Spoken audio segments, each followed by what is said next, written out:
Hi guys, hello and welcome back for the final time this series of Decade the 80s. Okay, so we have reached the end of the era as such, 1989. This show has been an absolute pleasure to make. As I always say to you, kick back, grab a brew and let's enjoy 1989.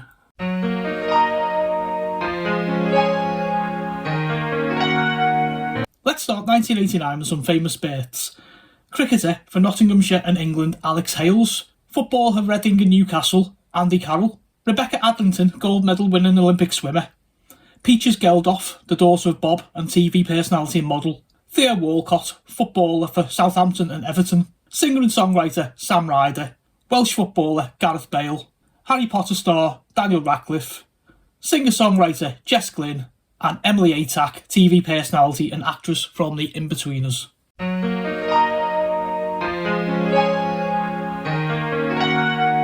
Going straight into the news of 1989. In January, 44 people lose their lives at the Kegworth air disaster.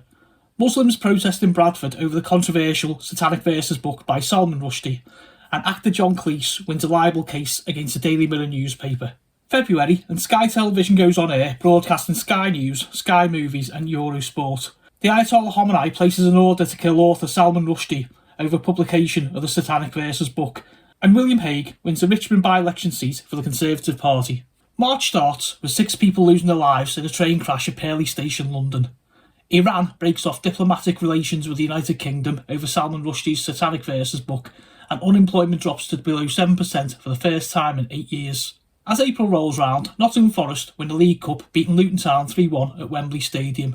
Tragedy strikes at Hillsborough as 96 Liverpool fans lose their lives during a semi-final of the FA Cup. And the government announced plans to make all-seater stadiums compulsory for all top-flight clubs in England. In May, Margaret Thatcher completes 10 years as Prime Minister. Liverpool defeat Everton 3-2 at Wembley Stadium to lift the FA Cup, and Arsenal win the league title against Liverpool courtesy of a last-minute goal by Michael Thomas. June, police arrest 260 people for celebrating the summer solstice at Stonehenge. London Underground workers stage a second one-day strike, and a riot takes place between British National Party activists and local Asian youths in Dewsbury, West Yorkshire. July sees British dock workers go on strike. The Princess of Wales opens the landmark AIDS Centre in London, and industrial action by train drivers comes to an end. In August, a train derails in West Ealing Station. Thankfully, passengers escape without serious injury. Electronic tagging is introduced to monitor crime suspects, and innocent bystanders are injured by stone-throwing youths at the Notting Hill Carnival. September, and experts predict a recession will hit the United Kingdom.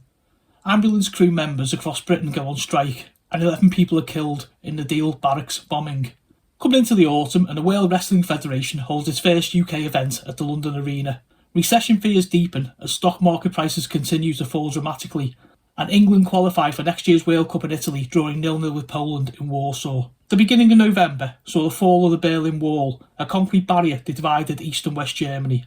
The House of Commons is televised for the first time, and Nigel Martyn becomes Britain's first £1 million goalkeeper, joining Crystal Palace from Bristol Rovers. As the year closes, Margaret Thatcher, George Bush and Mikhail Gorbachev declare the end of the Cold War after 40 years. A flu epidemic grips Britain with over 1 million recorded infections, and Band Aid 2 grabbed the Christmas #1 with the second charity record in 5 years.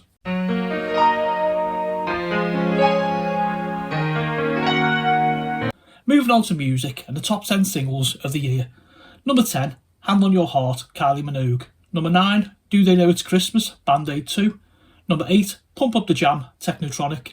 Number 7, That's What I Like, Jive Bunny. Number 6, Something's Gotten Hold of My Heart, Mark Almond and Gene Pitney. Number 5, Back to Life, Soul to Soul. Number 4, Too Many Broken Hearts, Jason Donovan. Number 3, Eternal Flame by the Bangles. Number 2, Swing the Mood, Jive Bunny. And a best-selling single of 1989, Ride on Time by Black Box. Let's take a look at the top 10 albums of the year. Number 10, Club Classics Volume 1 by Soul to Soul.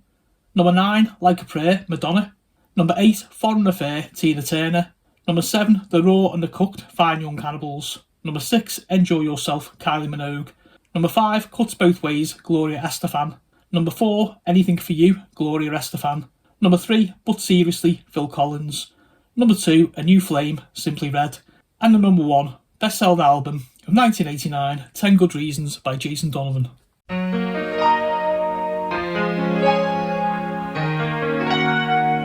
Taking a look at the best-selling movies according to the US box office of 1989. Number 10, Born on the 4th of July. Number 9, Ghostbusters 2. Number 8, Honey, I Shrunk the Kids. Number 7, Lethal Weapon 2. Number 6, The Little Mermaid. Number 5, Dead Poets Society. Number 4, Look Who's Talking. Number 3, Back to the Future Part 2. Number 2, Batman. And number 1, Indiana Jones and the Last Crusade.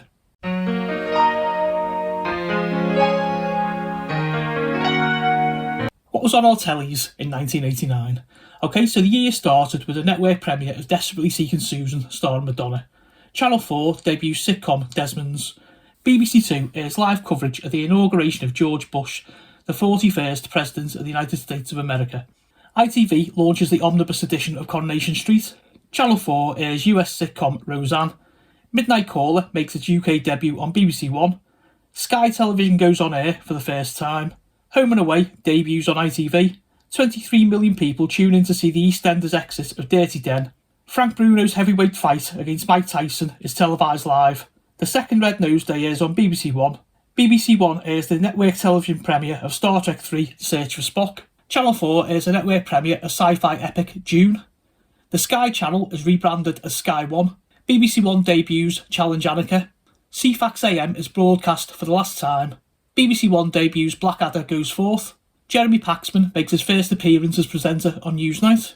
Birds of a Feather debuts on BBC One. Biker Grove makes its debut on BBC One. Television coverage of the House of Commons begins. ITV airs the 3000th episode of Coronation Street. ITV gives a network premiere to Stanley Kubrick's The Shining. BBC One airs Jim Henson's Labyrinth on Christmas Eve. ITV shows The Big Friendly Giant on Christmas Day, before airing Return of the Jedi on Boxing Day.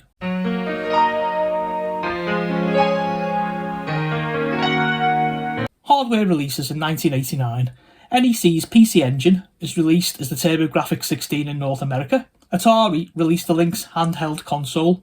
Sega released the Mega Drive as a Sega Genesis in North America, and Nintendo released the Game Boy. The Nintendo Entertainment System is the best-selling home system worldwide, and RoboCop on a ZX Spectrum was the best-selling home video game in the United Kingdom. Some notable game releases of 1989. Atari released Hard Driving. Sega released Phantasy Star 2. Nintendo released Super Mario Land on the Game Boy. Konami released Teenage Mutant Ninja Turtles on the NES. Capcom released Mega Man 2. Capcom also released DuckTales on the NES. Konami released Castlevania 3 Dracula's Curse. Maxis released SimCity, and Sega released Wonder Boy 3 The Dragon's Trap.